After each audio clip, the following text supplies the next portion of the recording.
MSU units, I got a shot fired. Complaint at Berkey Hall, 509 East Circle. Tragedy at Michigan State University. 3 dead and 5 other students critically hurt. We mourn the loss of beautiful souls today. 5 individuals remained in critical condition this morning. Our Spartan hearts are broken.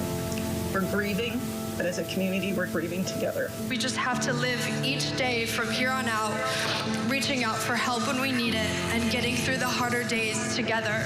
This was personal to us. It was, this is our community, our home. It's one of those things that you kind of remember where you were when you first heard it and say a prayer for the people that we lost. What does it mean to be healed from something like this? What does that look like? From Wood TV, this is Spartan Stronger.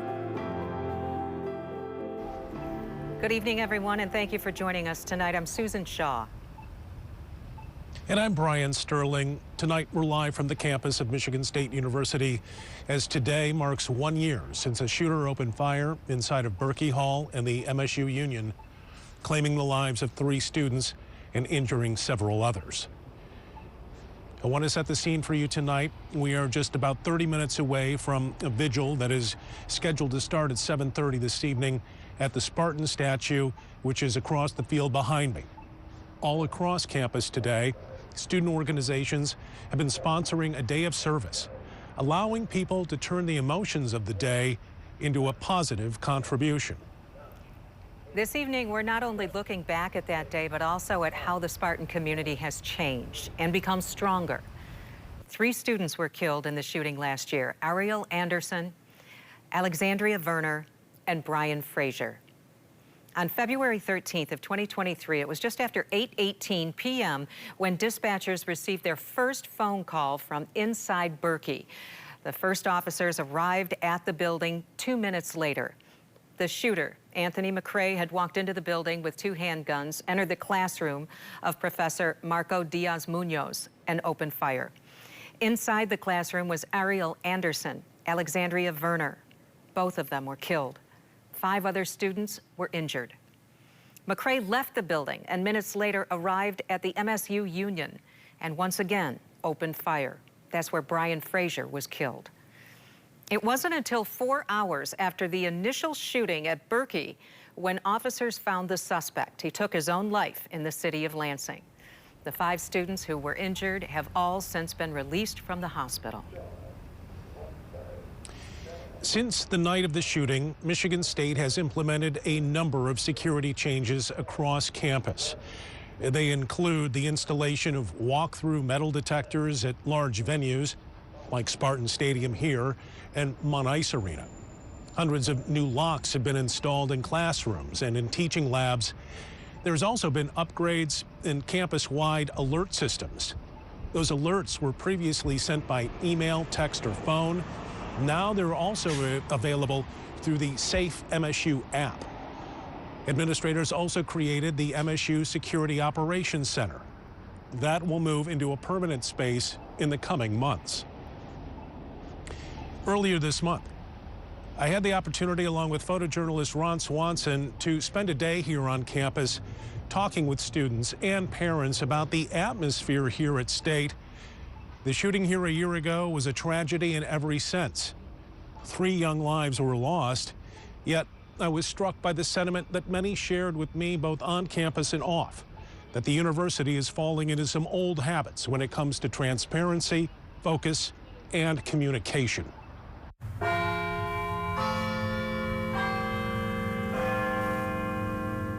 It's spring term on the campus of Michigan State University. And on a recent morning in the shadow of Beaumont Tower, students navigated their way to class through a light haze. The atmosphere befitting the fog these students have been living under since that night. This is a breaking news alert. We're breaking in right now to tell you about a situation unfolding at Michigan State University where shots have been fired on campus. 12 months have passed since 3 students were killed and 5 others were injured in the mass shooting at Michigan State. A senseless and violent act that remains buried under an immense weight of grief. what does it mean to be healed from something like this? What does that look like? I don't know. I don't have the answers. But Sailor Reinders is a third-year student majoring in social relations and public policy. She says she has feared a school shooting her entire life. Do you feel like you're still on edge? Yes, 100%. She considers herself a member of what she calls the mass shooting generation. Even before the tragedy, Reinders was involved in preventing gun violence as the co-leader of Students Demand Action at MSU. Immediately after the shooting last year, I felt a lot of numbness and didn't really process what had happened. And so now that we're hitting a year, I can feel all those emotions coming, and it's definitely taking a toll. And having to keep moving forward with my classes has been difficult. No student, no school, no administration, regardless, should never be put in this position. Emily Hayampa is Michigan State's student body president. From her office just down the road from Berkey Hall and the Union where the shootings took place, Emily is routinely in touch with students and administrators, juggling the pressures of pursuing her degree while coordinating the remembrances of something unthinkable, events planned by students for students with no blueprint to pull from. You don't plan for an act of violence to happen on your campus. You don't plan for the events afterwards. A lot of this year for me has just been trying to go along with things as things come up. And at Michigan State, it has been a year where plenty has come up. Again, I'm here to listen. Since the shooting, instead of being able to focus on student healing and mental well-being, the university's Board of Trustees has struggled with a series of increasingly embarrassing episodes that some say threatens to inflict reputational damage. It got so bad that the governor has called for changes. The board remains under scrutiny after a number of missteps, including its handling of sexual assault allegations against former football coach Mel Tucker, who was fired this past fall. Trustee Scott. Thank you. In October, MSU trustee Brianna Scott of Muskegon sent a bombshell letter calling on board chair Rima Vassar to resign.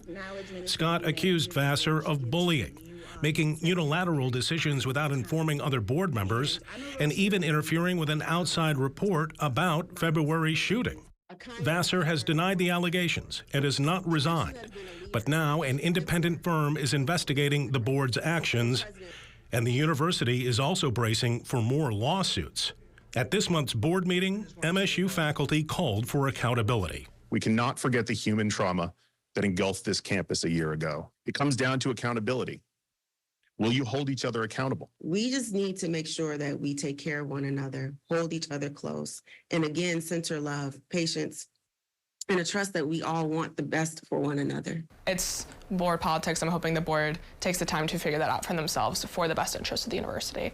MSU administrators declined News 8's request for an on-camera interview. Students say the administration's response in the wake of the shooting has been uneven. Other critics go even further, saying the drama on the Board of Trustees is a real distraction. It's hard to watch. Longtime East Lansing attorney Michael Nichols is an MSU alum, has represented survivors of Larry Nassar, and has a son at Michigan State. Nichols feels the board has lost its way, and the students are suffering. It's almost as if the politics have taken over the mission. It's not about what's best for the university. I'm a parent of an MSU kid, and you know, I don't ever want another night like I had where I'm on the phone with my son, making sure he's okay from somebody with a firearm. Students also report hurdles in accessing the Spartan Strong Fund, the $2 million fund designed to reimburse students and staff for mental health services. Some finding the application process intimidating. Others feel the move to reopen Berkey Hall, the site of most of the bloodshed, was rushed. I think there are some decisions where they didn't listen to students. For example, the reopening of Berkey Hall. I think they said that they listened to students, but the majority of students that I heard from, or all the students I heard from actually, were not consulted in regards to the reopening. Ultimately, something really tragic did happen here, and we need to focus on the students and their needs and how we move forward, and these other situations are starting to distract from that. New leadership, though, is poised to take over here in East Lansing. President-elect Kevin Guskowitz takes over here at State next month. In less than a half an hour, the remembrance ceremony will be kicking off not too far away from here on the north side of the football stadium to honor the 3 students killed during last year's shooting. The area will be lit with a plethora of green luminaries. Spartans around the world are asked to join in from wherever they are, turn on a luminary tonight to remember those killed and injured in that tragedy last year. We'll have a closer look tonight at 10 and 11. Also, you can watch that ceremony live over at woodtv.com. Again, a lot of emotion on campus tonight, Sue. Obviously, it's been a challenging year, but the students are steadfast and they're seeking help. They're getting better, but it's going to take a while. Yeah, and turning to each other. Yeah, Brian, thank you. Michigan State professor is dealing with survivor's guilt. He questions why he wasn't shot after the gunman opened fire inside his classroom, killing 2 of his students. News 8's Donovan Long sat down with him and learned how he's working to heal a year after this tragedy. Shot and shot and shot and shot. And I just felt as though this was not real. Marco Diaz-Munoz can't shake this nightmare, but says he's working to pull himself together. How are you feeling today, Marco? I think there's a part of me that is not well.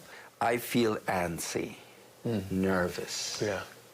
You still feel nervous? Nervous and antsy. And someone said, and like on continuous alert. Diaz-Munoz says he's relying on therapy to ease that anxiety and to cope with survivor's guilt. Some of them didn't make it. How fair is that? Why were they the ones that passed and not me? When you think in those lines, you feel guilty just for being alive. I felt guilty. The shooter killed Ariel Anderson and Alexandria Werner inside Diaz-Munoz's classroom.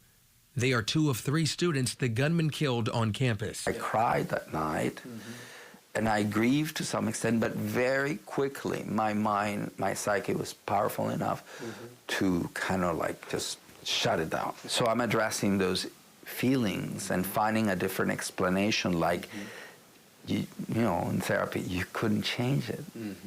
You weren't God to change what happened. He is changing his perspective. They deserve to have a healthy life. By encouraging himself and his students to appreciate the fragility of life. So when I see mine now, I don't take them for granted. We can be here today and a few minutes later, we're not. Certainly powerful That's so statements poignant, there. Sue. Yeah. Absolutely. That's what I was going to say, Sue. So poignant because in those statements, that's exactly the emotion that's reflected here on campus. A lot of people still very, you know, their emotions are very close to the surface, and they're still struggling with this. There's a numbness here, and it won't go away anytime soon. No, and you can understand how that professor is struggling with trying to find that balance of that tragedy. You know, it's just heartbreaking. Absolutely. Still ahead tonight, several new gun laws now taking effect here in Michigan. When we come back, we're breaking down some of those new rules and how they could keep guns out of the wrong hands. A little later, we're hearing from the president of Sparrow Hospital on how he and the healthcare system have changed over the last year. Stay with us. We'll be right back.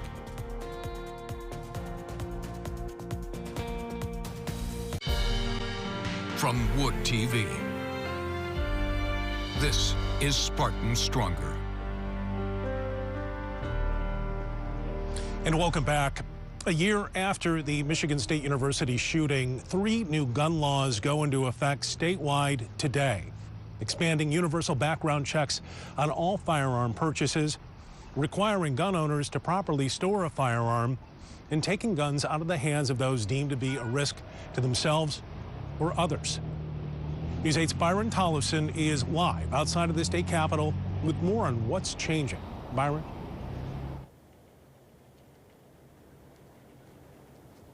Brian, just a few minutes ago, I saw a group coming up to the steps of the state capitol and leave green lights there to honor the victims who lost their lives at Michigan State University 1 year ago today. Shortly after the shooting, gun laws were passed here at the state capitol, and those laws go into effect today. Keeping guns out of the hands of people in crisis. That's the goal behind Michigan's new red flag law, now in effect 1 year after the Michigan State University shooting, aimed to prevent more lives from being lost. It is heartbreaking every time we have a story about an incident like what happened in MSU, and you have so many people say, what if somebody had stepped in, what if somebody had done something? And it's so often people just don't know what to do. The Red Flag Law, formerly known as the Extreme Risk Protection Order Act, allows a judge to order police to temporarily take away someone's guns if the court finds the person poses a significant risk to others or themselves by having a firearm. There have been far too many instances of tragic mass shootings where after the fact, people will say that they noticed warning signs, but that they just didn't know what to do in the face of those signs. Police officers, family members, and mental health professionals can go to the court to ask for an extreme risk protection order. The law instructs the court to hold the hearing as soon as possible. In order for the court to take someone's guns away, the petitioners must show specific instances why the person is a risk to others, like previous acts of violence, threats of violence, recent drug or alcohol abuse, previous offenses, and mental illness. The court is really going to want specifics around what has this person done or said that makes you think that they are in crisis and pose a risk if they have access to firearms. The order typically lasts a year, and police would hold their firearms for that time. They would have the chance to appeal. It just doesn't make sense. It's clear that that's a gun grab. Republican Representative Brian Postumus of Rockford voted no on the measure over concerns it puts too much power in the hands of judges. He worries that people can go to judges anywhere in the state to petition for someone's guns to be taken away. If somebody was looking at me for red flag laws here in Kent County or looking at somebody else from the UP or anywhere else, they could find an activist judge in Ann Arbor or in Detroit. We checked the law, which says a red flag request can be filed against an adult in any county in the state, regardless of where the people involved live. The Republicans' objections have yet to be tested in court. He says the law isn't necessary, arguing Michigan already has enough sufficient laws, like barring convicted felons from owning guns. Let's enforce the laws that are already on the books before we start looking at adding new laws that hypothetically might work in some scenarios.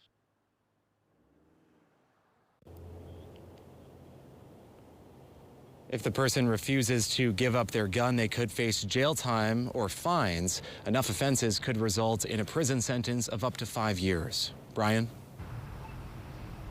All right, again, those laws taking effect starting today. Byron Tollefson at the State Capitol live. Byron, thank you. Still to come, a challenge at work and a challenge emotionally. We're hearing from the president of Sparrow Hospital on how he's continuing to work through last year's shooting.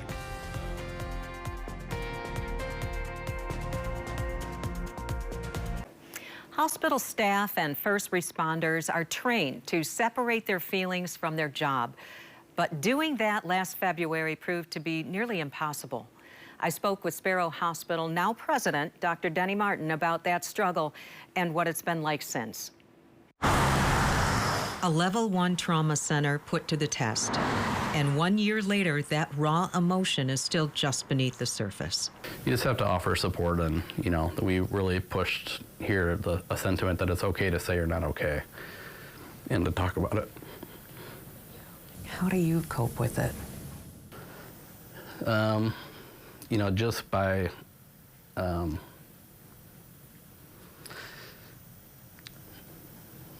Just by making sure that we could do it again if we needed to. He's the Sparrow Hospital doctor that was out in front and taking the lead alongside the governor and law enforcement. Dr. Denny Martin relayed information to the public about the unthinkable. Multiple students shot on campus and now fighting for their lives. I want to thank the overwhelming response from our team. Searching for words and responding to a sense of duty, but ultimately emotions take over. We had general surgeons, cardiothoracic surgeons, neurosurgeons.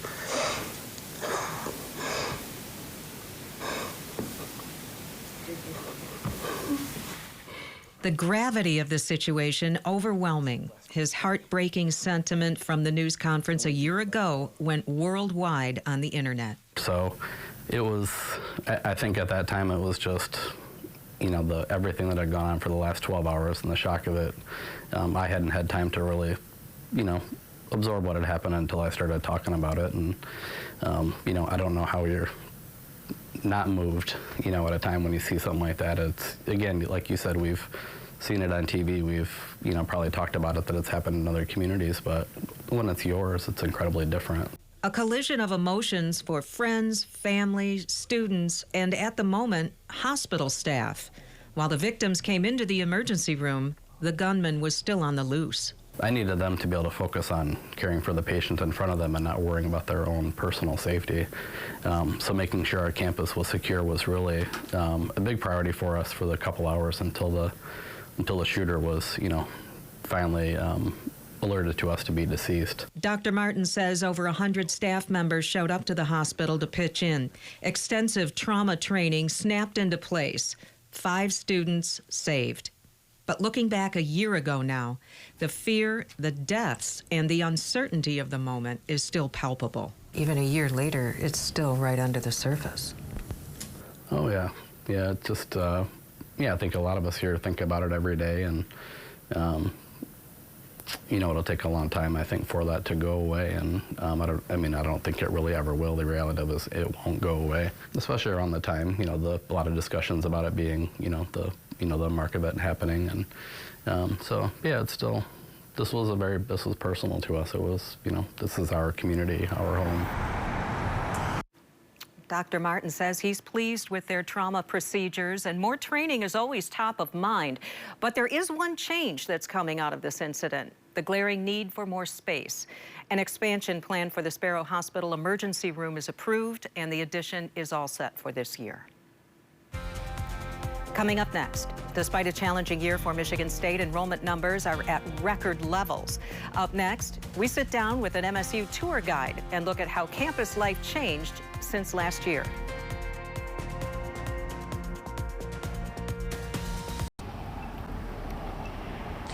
Welcome back. Enrollment at Michigan State is the highest it's ever been, with more than 51,000 students total. High schoolers interested in applying often want to take a tour.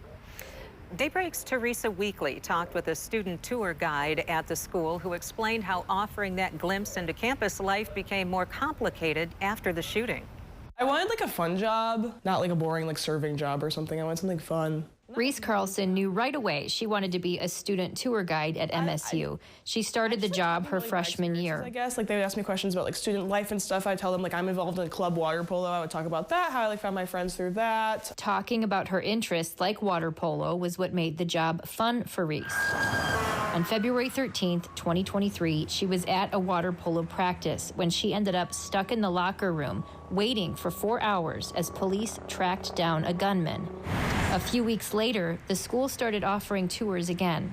After the shooting happened, then how did the conversations shift? So I was actually the first ever tour after it. I kind of feel like no one wanted to ask me questions, and it was just incredibly awkward. I did have some people ask me if I feel safe on campus, and I don't know how to answer that. The answer was no, but I didn't know if I could say that. Were you advised on how to answer that question? They told us to be honest, but not be talking about how scared I am all the time, I guess. Yeah. Is that how you felt? I think so, yeah. Did you get questions that caught you off guard? Some dad asked me about if I thought the university was doing enough or whatever, and I was like, you can't ask me that.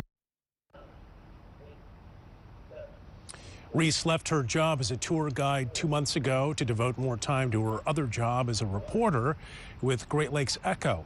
She's studying environmental and health journalism. Well, it seems like, Brian, that a lot of people are really just searching for finding ways to deal with this tragedy, even a year later, making progress, but still more work needs to be done as far as finding that balance. That was the common theme throughout our program tonight. We're just a few seconds out from that remembrance ceremony taking place here at Michigan State.